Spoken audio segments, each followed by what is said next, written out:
I am back again to make you proud feel as a Indian। तो हम लोग आज जानेंगे फिजिकल फीचर्स ऑफ इंडिया, क्योंकि हमारे पास लास्ट टाइम उन्होंने पढ़े थे कुछ इंडिया के कुछ बेहतरीन और लाजवाब कुछ ऐसे बातें जिसकी वजह से इंडिया ग्रेट है, और उसी फीचर्स के बारे में हम लोग डीप डिटेल में डिस्कस करेंगे। सो अब chapter is a physical features of India, और इसलिए हम लोग जानेंगे वेरियस फिजिकल फीचर्स हमारे इंडिया में जो अवेलेबल हैं। जैसे कि हमारे इंडिया में हर एक चीज़ अवेलेबल है, जैसे कि ये नॉर्दर्न प्लेन्स आप सामने देख सकते हैं, नॉर्दर्न प्लेन्स हमारे पास हैं। ये माउंटेन्स भी हमारे इंडिया में हैं, हमारे इंडिया में डेजर्ट भी हैं, हमारे इंडिया में आइलैंड्स भी ढेर सारे हैं, हमारे इंडिया में इस तरह के हिल्स भी हैं, पहाड़ी इलाके भी हिल्स बोलते हैं, माउंटेन्स नहीं होती लेकिन ये हिल्स होती हैं, ऊंची होती हैं, है ना, प्लेट्यूज बोल सकते हैं इनको। ठीक है, this are features are available here. You can see the Himalaya mountains available हैं, डेजर्ट हियर, नॉर्दर्न प्लेन्स हमारे पास अवेलेबल है, प्लेन्स भी हैं, कोस्टल प्लेन्स में भी है ना, नॉर्थ में वेस्ट में भी है, ईस्ट में भी है, दोनों तरफ, वेस्ट में भी और ईस्ट में भी, दोनों तरफ कोस्टल प्लेन्स हैं, प्लेट्यूज भी हैं, आइलैंड भी हैं, डिफरेंट टाइप्स ऑफ रॉक्स हैं, सॉइल्स हैं, वेजिटेशंस हमारे पास कई तरह के हैं, जंगल है कहीं, है ना, कई तरह के फीचर्स अवेलेबल हैं। So let's discuss about some features in detail. So before discussing this हम लोग ये बात करेंगे कि हमारा जो इंडिया है वो बना कैसे था, वो था कहाँ पर पहले। तो पहले हमारा जो वो इंडिया पूरा वर्ड था वो एक सिंगल पीस ऑफ लैंड था। देखिए एक सिंगल पीस ऑफ लैंड है, ये मैप आपने कभी नहीं देखा क्योंकि ये बहुत पहले हुआ करता था। इसको गोंडवाना बोलते थे, इसको गोंडवाना लैंड बोलते थे ये। लेकिन क्या हुआ था, हमारे ओशन पे लगातार ढेर सारे बहुत, अभी तो आजकल जो समुद्री लहरें होती है उसको ये ओशन करंट्स होती है, उस वक्त बहुत बड़ी बड़ी और बहुत ही इंटेंस ओशन करंट्स की वजह से हमारा जो कह सकते हैं, ये देख सकते हैं ये वाला पीस है, इसको बोलते हैं इसको बोलते हैं इंडो ऑस्ट्रेलियन एक प्लेट होती है, इसको बोलते हैं इंडियन ऑस्ट्रेलियन प्लेट। तो उस हमारे जो करंट्स की वजह से हमारे जो लैंड के पीसेस हैं वो डिफरेंट 7 पीसेस में प्लेट्स के फॉर्म में अलग अलग हो गई। उसमें से हमारा ये पीस ऑफ लैंड दे सकते हैं, उसको बोलते हैं इंडो ऑस्ट्रेलियन प्लेट, ये भी अलग हो गई। और इसका जो ड्रिफ्ट था वो ड्रिफ्ट का डायरेक्शन जो है वो इस तरफ था, नॉर्थ डायरेक्शन में बोलते हैं इसको, नॉर्दर्न साइड इसका ड्रिफ्ट चल रहा था इस पीस ऑफ लैंड का। ठीक है, अब दिस पीस ऑफ लैंड जो हमारा है इसको धीमे धीमे ये आगे देखो शिफ्ट हो रही है, देखिए, और हमारे डिफरेंट पीसेस ऑफ लैंड है वो भी अपने अलग अलग टूट कर अलग अलग प्लेट्स में डिवाइड हो रहे हैं due to the different faults, है ना, डिफरेंट टाइप्स ऑफ इसमें इरप्शंस की वजह से, वॉल्केनिक इरप्शंस की वजह से हमारे जो पीस ऑफ द लैंड है वो अलग अलग पीसेस में डिवाइड हो चुके हैं। ठीक है, और ये सेटल हो रहे हैं डिफरेंट मूवमेंट्स में। ठीक है, तो जो हमारे इंडियन जो ये प्लेन है, सोचने वाली बात है, ये इंडियन प्लेन है वो कहाँ पर है, ये देखिए हमारे इंडियन प्लेन है, ये जब इसमें आकर इससे मिलने वाला है क्योंकि नॉर्थ डायरेक्शन में मूव करने वाला है। ठीक है, तो ये पीछे देखिए नॉर्थ डायरेक्शन में मूव करेगा, और ये मूव करते हुए, लेकिन बीच में जब वो मूव कर रहा था, अपनी जर्नी कर रहा था, रास्ते में एक वॉल्केनो पड़ गया बीच में, एक वॉल्केनो मतलब एक ज्वालामुखी बीच में पड़ गया इस लैंड को, और इस लैंड पर इस ज्वालामुखी का बहुत सारा लावा आके इकट्ठा हो गया और फाइनली ये मीट हो गया है। This is a Eurasian plate, इसको यूरेशियन प्लेट बोलते हैं, और ये यूरेशियन प्लेट में जाकर हमारा ये पीस ऑफ द लैंड, इसको हम लोग बोलते हैं इंडो ऑस्ट्रेलियन प्लेट, आकर मिक्स हो गया। ठीक है, और जुड़ गया। इससे पहले यहाँ पर आप देख सकते हो, यहाँ पर खाली जगह है, ये दिख रहा है, ये खाली जगह दिख रही है आपको, ये यहाँ पर एक पहले एक समुद्र हुआ करता था, तैथिस नाम का एक यहाँ पर समुद्र हुआ करता था, तैथिस नाम का यहाँ पर एक समुद्र हुआ करता था, लेकिन वो समुद्र जो है अब वो नहीं है। क्यों? क्योंकि यहाँ पर हमारे जो लैंड था वो आकर इस समुद्र के वाले जगह पर आकर क्या हो गया है, यहाँ पर अब इसने इसको कवर कर दिया है, और ये लैंड इससे आकर मिक्स हो गया यूरेशियन प्लेट से। ठीक है, इसी वजह से हमारा क्या बना है, हमारा बना है हिमालय माउंटेन। हमारे हिमालय माउंटेन्स हैं, हमारे हिमालय माउंटेन्स को क्या बोलते हैं, हम लोग बोलते हैं young and structurally fold mountains. Young mountains बोलते हैं क्योंकि यंग है ये बहुत, बाकी कम माउंटेन्स के कंपैरिजन में ये बिल्कुल रिसेंट फॉर्म हुए हैं, एक तरह से कोई जल्दी पे फॉर्म हुआ बाकी माउंटेन्स के कंपैरिजन में, इसलिए इनको बोलते हैं यंग माउंटेन्स। और एक जो हमारे इन माउंटेन्स की जो हाइट है अभी भी इंक्रीज़ होती रहती है, धीमे धीमे थोड़ी ग्रेजुअल बहुत लाइट इंक्रीज़ होती रहती है, इसलिए इसको यंग माउंटेन्स कहते हैं। और साथ ही साथ ये हमारे स्ट्रक्चरली फोल्ड है, मतलब कहने का मतलब ये है कि हमने बताया था आपको कि हमारा जो इंडियन या इंडो ऑस्ट्रेलियन जो प्लेट थी वो हमारे यूरेशियन प्लेट के ऊपर आने से वजह से बनी थी, तो ये फोल्ड होने की वजह से, फोल्डिंग की वजह से ये हमारे माउंटेन्स बने थे, इसलिए बोलते हैं young and structurally fold mountains. ठीक है, और साथ ही साथ हमारे जो ये माउंटेन्स हैं ये हमारे जो है नॉर्थ में इंडस नदी से शुरू होते हैं, और हमारे जो वेस्ट में जो देख रहे हो यहाँ पर, ईस्ट में देख रहे हो जो ब्रह्मपुत्र नदी है यहाँ तक ये फैले हुए हैं। तो हमारे कह सकते हैं हमारे नॉर्थ में जो नदी है इंडस से लेकर हमारे जो ईस्ट में नदी है ब्रह्मपुत्र के तक रेंज तक, ये हमारे पूरे माउंटेन्स हैं, इतने दूर तक माउंटेन्स हैं, बहुत दूर तक है ये। ठीक है, इनकी टोटल जो लेंथ है वो 2400 किलोमीटर मीन्स 2400 किलोमीटर की इनका टोटल लेंथ है, मतलब इतने किलोमीटर की है ये। और देखेंगे जो इनके ईस्ट में जो है इनकी जो विड्थ है वो 150 किलोमीटर्स हैं, और जो वेस्ट में इनकी विड्थ है, चौड़ाई है, वो 400 किलोमीटर्स की इनकी विड्थ है। ठीक है, इस माउंटेन में 3 माउंटेन्स के रेंजेस होते हैं, जो सबसे ऊंचे वाले भी हैं, कुछ मीडियम साइज़ के भी और सबसे लो साइज़ के भी हैं। सबसे ऊंचे वाले को बोलते हैं हम लोग ग्रेटर हिमालयाज़ भी बोलते हैं, इनर हिमालयाज़ भी बोलते हैं, देखिए, एंड हिमाद्री भी बोलते हैं। क्यों? क्योंकि ये हमेशा बर्फ़ से ढकी रहती है, इसलिए इसको हिम मतलब बर्फ़ हिमाद्री बोलते हैं। ठीक है, और साथ ही साथ ये देखिए पूरे बर्फ़ से ढके हुए हैं हमारे माउंटेन्स हैं। ठीक है, जो सेकंड हमारे जो है उनको बोलते हैं हिमाचल या लेसर हिमालयाज़ भी कहते हैं इनको, सेकंड नंबर पर उनको बोलते हैं। ठीक है, जो हमारे सबसे टॉप वाले जो थे इसको बोलते हैं हिमाद्री या बोल सकते हैं ग्रेटर हिमालयाज़, उनकी जो विड्थ है 150 to 400 किलोमीटर की इनकी चौड़ाई है, और ऊंचाई जो है 6000 मीटर्स की इनकी टोटल एवरेज हाइट है। एवरेज हाइट जो है मतलब इससे नीचे कोई आपको माउंटेन नहीं मिलेगा, सब इससे ऊपर मिल सकते हैं, इससे नीचे कोई नहीं मिलेगा आपको। 6000 मीटर्स की ऊंचाई वाले माउंटेन्स आपको मिलेंगे यहाँ पर। ठीक है, और जो हमारे बात की थी हमने जो लेसर हिमालय जो बात की, जो सेकंड नंबर पे आते हैं, उनके जो हमारे विड्थ है वो 50 किलोमीटर्स की चौड़ाई तक होते हैं। 50 मीटर चलते रहोगे तब तक ये माउंटेन्स की रेंज ख़त्म नहीं होगी। और एल्टीट्यूड जो इसकी ऊंचाई रहेगी ज़्यादातर वो 3700 to 4500 मीटर्स की इसकी जो है इसकी ऊंचाई रहते हैं, मतलब इससे नीचे आपको कोई माउंटेन्स नहीं मिलने वाले इस रेंज में, है ना। और जो सबसे लास्ट जो बताया मैंने, सबसे छोटे वाले जो होते हैं उसको शिवालिक रेंजेस बोलते हैं। शिवालिक रेंजेस जो होती हैं उनकी जो विड्थ होती है वो 10 to 50 किलोमीटर की होती है, और इनकी एल्टीट्यूड जो है ऊंचाई है वो 9900 to 1100 मीटर्स की इनकी एवरेज हाइट होती है, मतलब इससे नीचे इनके इसमें कोई भी माउंटेन्स आपको नज़र नहीं आएंगे। ठीक है, और हम चाहे तो इन जो माउंटेन्स को हम एरिया वाइज भी इसको हम चाहे तो इसको हम डिफ्रेंशिएट कर सकते हैं इन माउंटेन्स को। कहने का मतलब है कि हमारी जो सबसे पहले जो नदी है ये सतलुज नदी है। इस सतलुज नदी और ये जो हमारी जो नदी है सतलुज नदी और ये काली नदी है, ये सतलुज नदी है और ये काली नदी है, इसके बीच की जो हमारे जो माउंटेन्स हैं इनको कुमाऊन हिमालयाज़ कहते हैं। ठीक है, और जो हमारी काली है और ये नदी जो है इसको बोलते हैं तीस्था नदी, तीस्था। ठीक है, काली और तीस्था नदी के बीच में जो हमारे जो हिमालयाज़ होते हैं उनको नेपाल हिमालयाज़ कहा जाता है। और जो सबसे लास्ट में है तीस्था, और हमारे कह सकते हैं तीस्था नदी जो है इसमें जो हमारे जो इसके बाद जो हमारे जो हिमालयाज़ होते हैं इसको बोलते हैं असम हिमालयाज़। ठीक है, इनको असम हिमालयाज़ कहते हैं। तो ये हमारे 3 एरिया के हिसाब से भी हमने इन रिवर्स को हमारे जो हिमालयाज़ को डिवाइड किया हुआ है। ठीक है, और इसके जो हमारे जो माउंटेन्स हैं ये तो हमारे ये हो गए नॉर्थ साइड में, इसका कुछ बाउंड्री देखिए ईस्ट साइड में, मतलब एक बाउंड्री तो इधर की तरफ हो गई और एक बाउंड्री इधर की तरफ है। इन बाउंड्रीज़ को बोलते हैं पूर्वांचल है। और इन जो हिल्स इसके अंदर जो हिल्स प्रेजेंट हैं उनको बोलते हैं पटकाई हिल्स, नागा हिल्स और मीज़ो हिल्स, जो कि हमें ईस्ट साइड में बाउंड्रीज देते हैं ये माउंटेन्स। ठीक है, अब हम बात करेंगे नॉर्दर्न प्लेन्स के बारे में। नॉर्दर्न प्लेन्स हम देखेंगे बच्चों, जो हमारे यहाँ नॉर्दर्न प्लेन्स है वो बिल्कुल फ्लैट लैंड जो होते हैं उसको बोलते हैं नॉर्दर्न प्लेन्स हैं। जो हमारे इंडिया में नॉर्दर्न प्लेन्स भी मतलब पहाड़ भी हैं तो नॉर्दर्न प्लेन्स भी मतलब बिल्कुल फ्लैट लैंड भी है हमारे पास है। लेकिन ये फ्लैट लैंड है, पहले फ्लैट लैंड नहीं हुआ करती थी। पहले ये फ्लैट लैंड नहीं होती थी। इस एरिया में ये फ्लैट लैंड है और ये फ्लैट लैंड कभी फ्लैट लैंड नहीं हुआ करती थी। इस पर खूब उबड़ खाबड़ गड्ढे और काफ़ी अनइवन लैंड हुआ करती थी। ठीक है, खेती लायक बिल्कुल नहीं थी है। ठीक है, तो अब ये लेकिन बिल्कुल फ्लैट है, दूर तक देखो कोई भी उसमें गड्ढे या उसमें खाइयाँ ऐसे कुछ पहाड़ बिल्कुल नज़र नहीं आएंगे। लेकिन ये सब गए कहाँ पर? तो ये जो हमारे नॉर्दर्न प्लेन्स है वो 3 रिवर सिस्टम की वजह से बने हैं। एक इंडस रिवर, गंगा और ब्रह्मपुत्र रिवर से बने हैं मिलकर। इनसे निकलने वाला ढेर सारा जो सिल्ट है, इनकी हेल्प जो इनकी जो ट्रिब्यूटरीज़ हैं उनसे हमारा ये बना हुआ है ये प्लेन। तो इंडस से निकलने वाले ढेर सारे देखिए ट्रिब्यूटरीज़ हैं, ये इनसे ढेर सारी ट्रिब्यूटरीज़ हैं, इनसे निकलने वाला सिल्ट ने इसको इस लैंड के जो गैप्स होते हैं इसमें जो काफ़ी सारे रिजेस एंड ग्रूव्स हैं उसको बिल्कुल फ्लैट कर दिया है। ठीक है, दूसरी हमारी रिवर कौन सी है? देखिए इस वाले पार्ट को गंगा रिवर ने इसको अपने सिल्ट से बिल्कुल फिल कर दिया, भर दिया इसको। और जो ये थर्ड है हमारी ये ब्रह्मपुत्र रिवर है, यहाँ की जो अनइवन लैंड थी यहाँ पर ब्रह्मपुत्र ने इसको फिल कर दिया।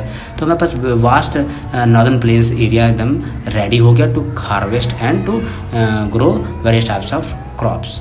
अब जो हमारी जो नॉर्दर्न प्लेन्स है इसके जो टोटल 4 पार्ट्स हैं। सो पहले पार्ट को बोलते हैं भाबर, भाबर बताया था मैंने स्मॉल पीसेस ऑफ लैंड की वजह से बनते हैं। स्मॉल पीसेस ऑफ देखिए रॉक्स, बहुत बड़े बड़े रॉक्स होते हैं, टूट टूट के ये छोटे छोटे रॉक्स होते हैं। ये ज़्यादातर हरिद्वार में आपको देखने को इस तरह को मिलेगा। तो ये जो इस तरह के होते हैं इसको बोलते हैं भाबर बोलते हैं। और यहाँ पर जो रिवर्स होती हैं वो बिल्कुल है ना, बिल्कुल ऊपर ऊपर बहती हैं और कुछ पार्ट ऑफ द जगह पर ये भाबर के नीचे मतलब रिवर डिसअपीयर भी हो जाती है।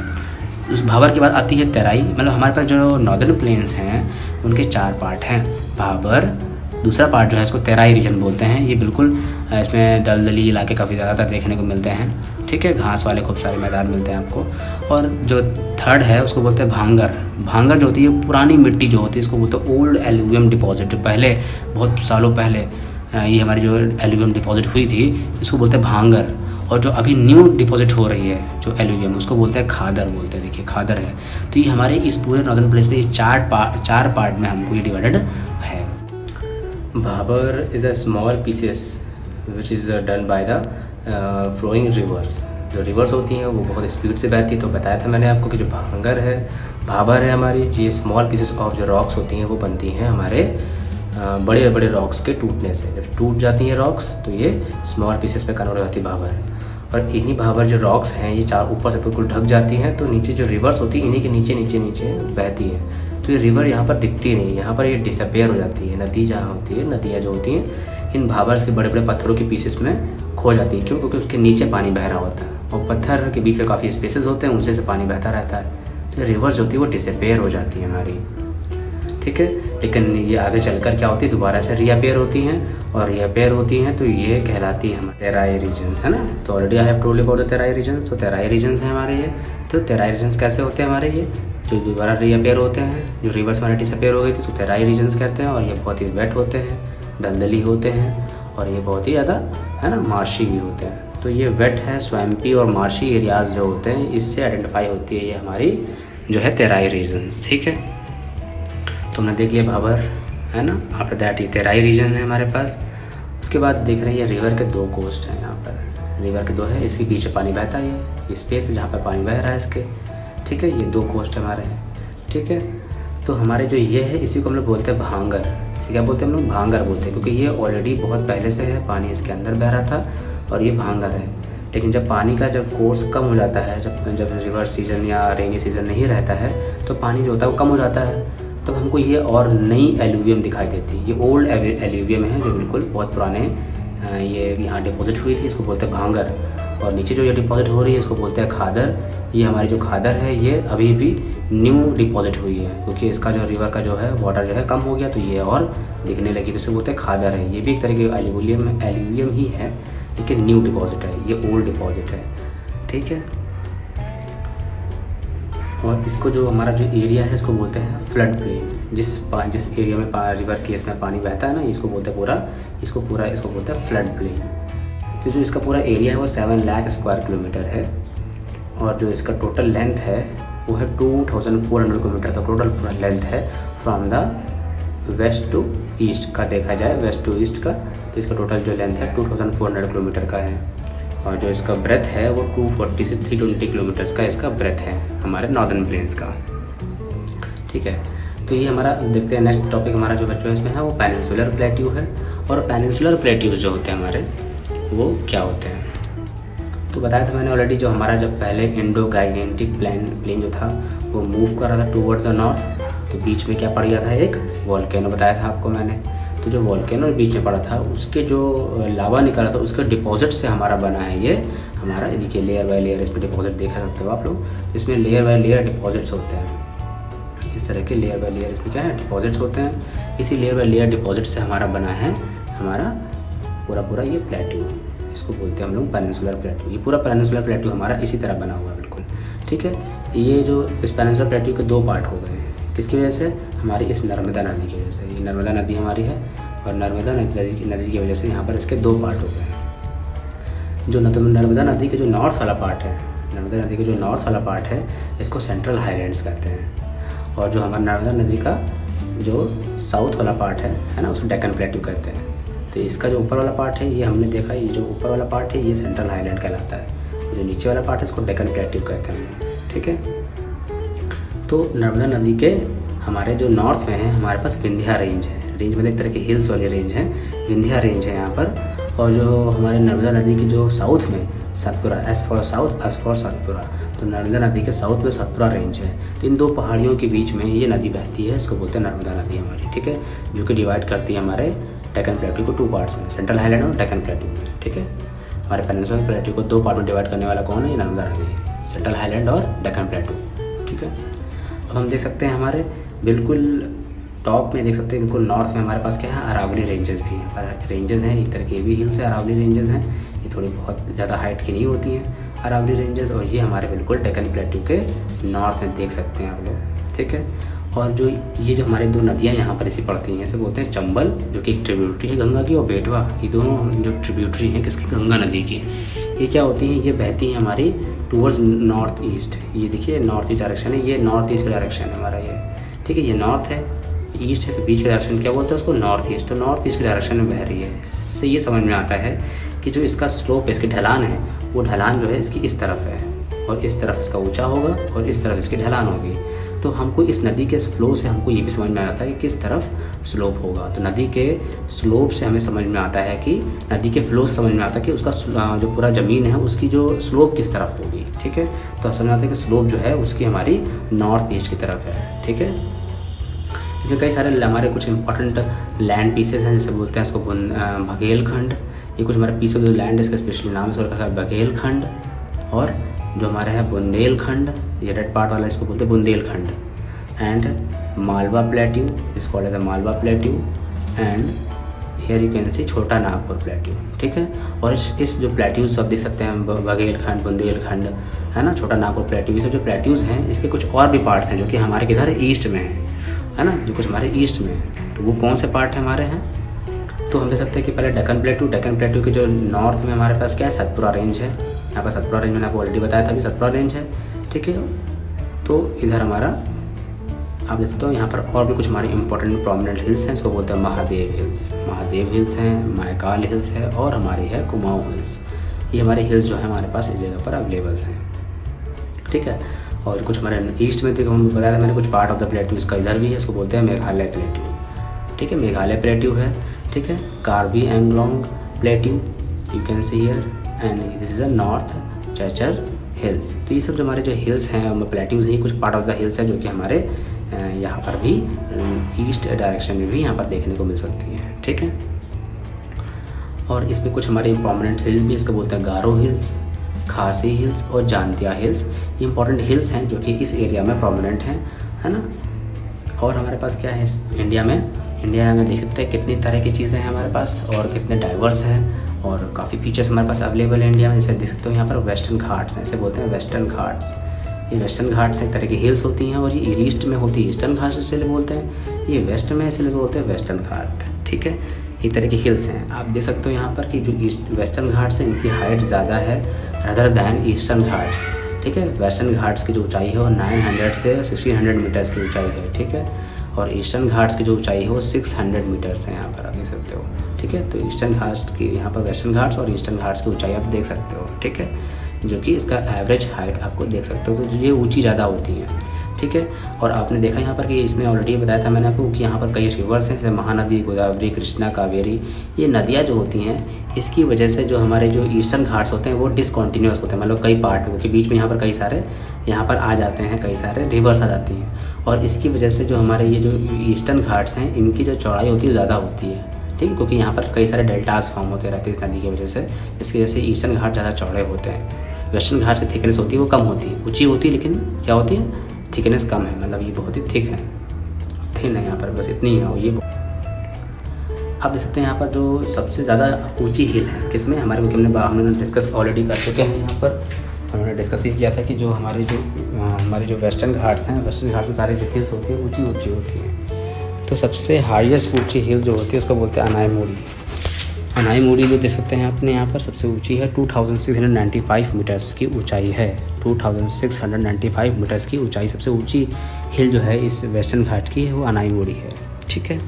जो कि हम बोल सकते हैं साउथ इंडिया की सबसे ऊंची हिल बोल सकते हैं जिसको हम, तो साउथ इंडिया की सबसे ऊंची हिल बोलेंगे तो भी अनाईमुड़ी, और वेस्टर्न घाट सबसे ऊंची हिल्स बोलेंगे तो बोलेंगे अनाईमुड़ी, दोनों का आंसर सेम है, ठीक है।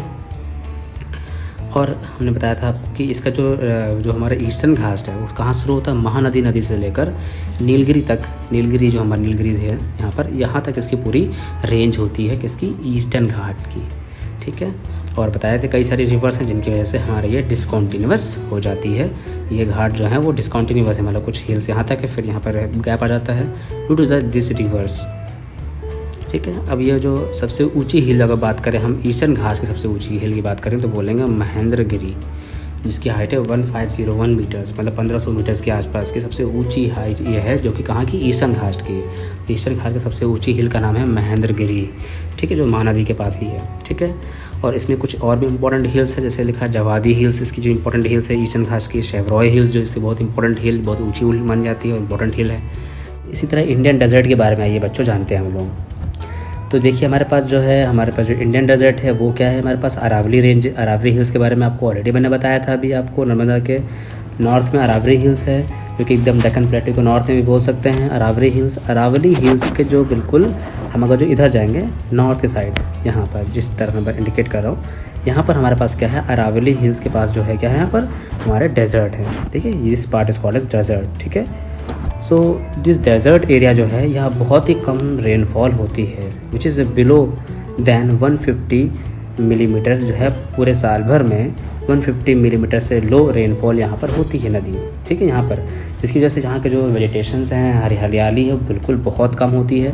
बिल्कुल यहाँ पर जो सैंड ही सैंड है चारों तरफ। टेम्परेचर बहुत हाई रहता है डे में, और नाइट में टेम्परेचर जो होती है बहुत ज़्यादा ठंडा भी हो जाता है। ठीक है, क्योंकि सैंड बहुत जल्दी गर्म होती है, ठंडी भी जल्दी हो जाती है। तो ये दिन भर बहुत गर्म रहती है और रात में ये बहुत ज़्यादा ठंडी हो जाती है। तो यहाँ पर टेम्परेचर रात में ठंडा भी होता है, लेकिन यहाँ पर दिन में होती है बहुत ज़्यादा गर्म होती है। ठीक है, आप देख सकते हैं कि हमारे इस जो इंडियन डेजर्ट है, इंडियन डेजर्ट के जो हमारे साउथ में आप यहाँ पर देख सकते हैं एक लूनी रिवर है। यहाँ पर एक, यहाँ पर देखिए लूनी रिवर टच करते हुए जा रही है। ठीक है, तो यहाँ पर एक हमारे पास रिवर भी है, इसको बोलते हैं लूनी रिवर, है ना। तो ये हमारे पास जो फीचर्स है इंडिया में थार डेजर्ट, इसको बोल सकते हैं इंडियन डेजर्ट, जो कि यहाँ बहुत ही प्रोमिनेंट फीचर्स हैं, बहुत ही फेमस है। ठीक, our great India also have coastal plains, we have coastal plains which is form after the deposit of like deltas of various rivers. So यहाँ पर रिवर्स जो हमारी हैं वो फॉर्म करती है डेल्टाज, और ये जो नदियाँ होती हैं समुद्र में आके मिल जाती हैं। इसकी वजह से हमारे ये वास्ट कोस्टल प्लेन्स तैयार हुआ है, समुद्र के बिल्कुल टच में ये लैंड रहती है, इसको बोलते हैं कोस्टल प्लेन्स बोलते हैं। ठीक है, और जो कोस्टल प्लेन्स है इसकी शुरुआत जो होती है वो हमारी शुरू होती है कहाँ से, हमारे अरेबियन सी की यहाँ टिप से, यहाँ पे देख सकते हैं, यहाँ पर गुजरात से शुरू हो रही है और उसकी एंड होती है कहाँ पर, बे ऑफ बंगाल में एंड होती है हमारे वेस्ट बंगाल में। गुजरात टू वेस्ट बंगाल में इसकी पूरी रेंज है अरेबियन सी और वेस्ट बे बंगाल के, बिल्कुल ये हमारे जो कोस्टल प्लेन्स होते हैं। ये जो कोस्टल प्लेन्स हैं ये वही बाउंड्री है जो कि हमारे समुद्र को टच करती है। ठीक है, हमारे जो अरेबियन जो वेस्ट साइड में हमारे पास जो है उसको बोलते हैं वेस्टर्न कोस्टल प्लेन्स बोलते हैं, क्योंकि वेस्ट में है वेस्टर्न कोस्टल प्लेन है। और जो वेस्टर्न कोस्टल प्लेन्स हैं वो अरेबियन सी और वेस्टर्न घाट्स के बीच, अभी हमने वेस्टर्न घाट्स आपको बताया था, तो वेस्टर्न घाट्स और अरेबियन सी के बीच में जो ऑरेंज लाइन दिख रही है ये हमारे कौन से हैं, वेस्टर्न कोस्ट बोलते हैं इसको। ठीक है, और जो हमारे जो कह सकते हैं ईस्टर्न घाट और बे ऑफ बंगाल के बीच में कौन है, ये हमारे ईस्टर्न कोस्टल प्लेन्स हैं। तो ईस्टर्न कोस्टल प्लेन्स इधर होते हैं western coastal planes. Eastern coastal planes जो है वो ईस्टर्न घाट्स और हमारे बे बंगाल के बीच में होते हैं, ज़्यादा थिक हैं, चौड़े ज़्यादा हैं इन कंपैरिजन टू हमारे जो वेस्टर्न घाट्स हैं। ठीक है, वेस्टर्न घाट्स को हमने 3 पार्ट्स में डिवाइड किया है। कोंकण कोस्ट जो कि मुंबई से लेकर गोवा तक है, ये पूरे महाराष्ट्र से गोवा तक। दूसरे हमारे कन्नड़ प्लेन्स हैं, और लास्ट में हमारे मालाबार कोस्ट है। इसको 3 पार्ट्स में हमने डिवाइड किया है हमारे वेस्टर्न कोस्टल प्लेन्स को। जो हमारे जो ईस्टर्न कोस्टल प्लेन्स है उसको हमने 2 पार्ट्स में डिवाइड किया हुआ है। पहला है नॉर्दर्न सिरकार्स, और लास्ट में हमारे पास है कोरामंडल कोस्ट। ये 2 पार्ट में हमने इसको डिवाइड किया हुआ है। ठीक है, हमारे इंडिया के पास वेरियस फीचर्स ऑफ आइलैंड्स भी अवेलेबल हैं, हमने डिस्कस किया आपने अभी तक। नॉर्दर्न प्लेन्स को डिस्कस किया, माउंटेन्स को डिस्कस किया हमने अपने, ठीक है, डेजर्ट को भी डिस्कस कर लिया है। हम बात करेंगे अपने आइलैंड्स के बारे में। हमारे पास वेरियस ग्रुप ऑफ आइलैंड्स भी अवेलेबल हैं। ठीक है, 2 ग्रुप ऑफ आइलैंड है हमारे पास। जो पहले हमारे जो अरेबियन सी में होता है उसको लक्षद्वीप बोलते हैं, और जो बे बंगाल में होता है उसको बोलते हैं अंडमान एंड निकोबार आइलैंड्स बोलते हैं। ठीक है, जो हमारी जो आइलैंड्स हैं हमारे, ये सब ये किससे ज़्यादातर बने हुए हैं हमारे, ये बने हैं कोरल से। किससे बने हैं? कोरल्स। कोरल एक तरह के एनिमल्स होते हैं जिनके स्केलेटन जो होते हैं, उनके जो स्केलेटन होते हैं वो जब मर जाते हैं तो उनके स्केलेटन वहीं पर इकट्ठा हो जाते हैं, और ये स्केलेटन के इकट्ठा होने की वजह से ये हमारे कोरल आइलैंड्स बने हुए हैं। इसको कोरल रीफ बोलते हैं। इसके जो ये होते हैं इसको कोरल रीफ भी कहते हैं। कोरल के इकट्ठा होने से बने हैं, है ना। तो एक तरह से कोरल पॉलिप्स हमारे जो एक तरह के ऑर्गेनिज्म होते हैं जिनके स्केलेटन से इकट्ठा होकर पूरे पूरे आइलैंड तैयार हुए हैं, ठीक है। तो ये हमारे आइलैंड्स हैं, इनको पहले हम लोग क्या बोलते थे? इसको बोलते हैं अमिनदीव, लक्कादीप और मिंकोय। इनके ये नाम थे पहले, लेकिन बाद में 1973 में लक्षद्वीप का नाम क्या पड़ गया, सॉरी इस आइलैंड्स का नाम पड़ गया लक्षद्वीप, जो कि किससे बने हमारे? बने किससे हैं? कोरल रीफ से बने थे, बताया था मैंने आपको। इसके नेम पहले क्या था? इसका नाम पहले क्या था? अमिनदीव, लक्कादीप और मिनिकोय, लेकिन अब इसका 1973 में इसका नाम पड़ गया बदलकर लक्षद्वीप पड़ गया, ठीक है। और इसकी जो कैपिटल है उसको कावारती कैपिटल इसकी है, ठीक है। दूसरे हमारे जो है ग्रुप ऑफ आइलैंड्स को बोलते हैं अंडमान आइलैंड्स और निकोबार आइलैंड्स बोलते हैं। ग्रुप ऑफ आइलैंड्स हैं, इसमें ढेर सारे ग्रुप ऑफ आइलैंड्स हैं, है ना। और इस आइलैंड्स में सबसे जो कैपिटल इसकी जो मेन ऐसे आइलैंड भी हैं इसमें जो बिल्कुल वॉल्केनिकली भी एक्टिव है, मतलब कि यहाँ कुछ ऐसे माउंटेन, यहाँ पर जो हमारे आइलैंड्स हैं जिनमें अभी भी एक ऐसा आइलैंड भी है जहाँ पर अभी भी एक्टिव वॉल्केनो जो कभी भी फट सकता है, ऐसा बैरन आइलैंड उसको बोलते हैं हम लोग, बैरन आइलैंड। तो बैरन आइलैंड एक नाम का आइलैंड है जिसमें हमारे पास अभी भी एक्टिव वॉल्केनो है। इन आवर कंट्री हम देख सकते हैं वेरियस डाइवर्स तरह के लोग क्यों रहते हैं, क्योंकि हमारे पास माउंटेन्स भी हैं, पहाड़ भी हैं, सॉरी माउंटेन्स भी हैं, कोस्टल प्लेन्स भी हैं, और हमारे पास बोल सकते हैं आइलैंड्स भी हैं, कोस्टल प्लेन्स हैं, तो हमारे पास नॉर्दर्न प्लेन्स भी हैं, डेजर्ट वाले एरिया। तो इतने तरह के जगह है, तो रहने वाले लोग भी अलग अलग हैं, ठीक है। और इतने तरह के डाइवर्सिटी वाले लोग हमारे यहाँ रहते हैं साथ साथ, ठीक है। कितने सारे ब्यूटीफुल स्ट्रक्चर्स, क्रिएटिविटी हमारे नेचर ने जो हमारे इंडिया में हमें दी है, इससे हमारी कंट्री जो है वो बहुत ही ग्रेट मानी जाती है। और हमारे पास वास्ट ग्रेट प्लेन्स है जो कि हमारे पेट भरती है, क्योंकि यहाँ पर ढेर सारी फार्मिंग होती है, एग्रीकल्चर, जिससे हमारा घर और पेट भरा रहता है, ठीक है। हमारे पास ढेर सारे मिनरल्स के डिपॉजिट हैं, जैसे प्लेट्यूज़ हमने बात की थी। इन प्लेट्यूज़ पे ढेर सारे मिनरल के डिपॉजिट हैं, क्योंकि ये बने हैं हमारे किससे? वॉल्केनिक रॉक्स हैं, उनसे बने हैं। और वॉल्केनिक रॉक्स धरती के अंदर से निकले हैं और उसमें ढेर सारे मिनरल के डिपॉजिट होते हैं, चाहे वो छोटा नागपुर प्लेट्यू हो, चाहे वो डेक्कन प्लेट्यू हो, इन सब प्लेट्यूज़ में डिपॉजिट भरा हुआ है, ठीक है। डिफरेंट टाइप्स ऑफ मिनरल्स जो होते हैं, जैसे माइका हो गया, डिफरेंट टाइप्स ऑफ हमारे एल्युमिनियम है, कई तरह के मिनरल्स हमारे पास अवेलेबल हैं इनमें, ठीक है। तो हमारे इंडिया में हर तरह के मिनरल्स अवेलेबल हैं, ठीक है। आइलैंड्स हमारे पास जो है बहुत सुंदर सुंदर है, इसमें हम टूरिस्ट विजिट कर सकते हैं, टूरिज़्म होता है, और ये हमारे लिए बहुत ही गर्व की बात है कि हमारे पास हर एक फीचर्स अवेलेबल है। मतलब हमारे इंडिया में सब कुछ है। कुछ ऐसे हमारे कंट्रीज है जहाँ पर कुछ आइलैंड्स हैं तो वहाँ पर माउंटेन्स नहीं है, माउंटेन्स है तो आइलैंड्स नहीं है, कोस्टल प्लेन्स है तो वहाँ पर डेजर्ट नहीं है। तो मतलब हमारे इंडिया में हर सब कुछ है, एक कॉम्बो हमारे इंडिया वेरी फिजिकल फीचर्स का एक कॉम्बो है हमारे पास, ठीक है। हर एक चीज़ अवेलेबल, कोई चीज़ नहीं है जो अवेलेबल नहीं है हमारे पास। इंडिया में 6 फिजिकल फीचर्स हैं।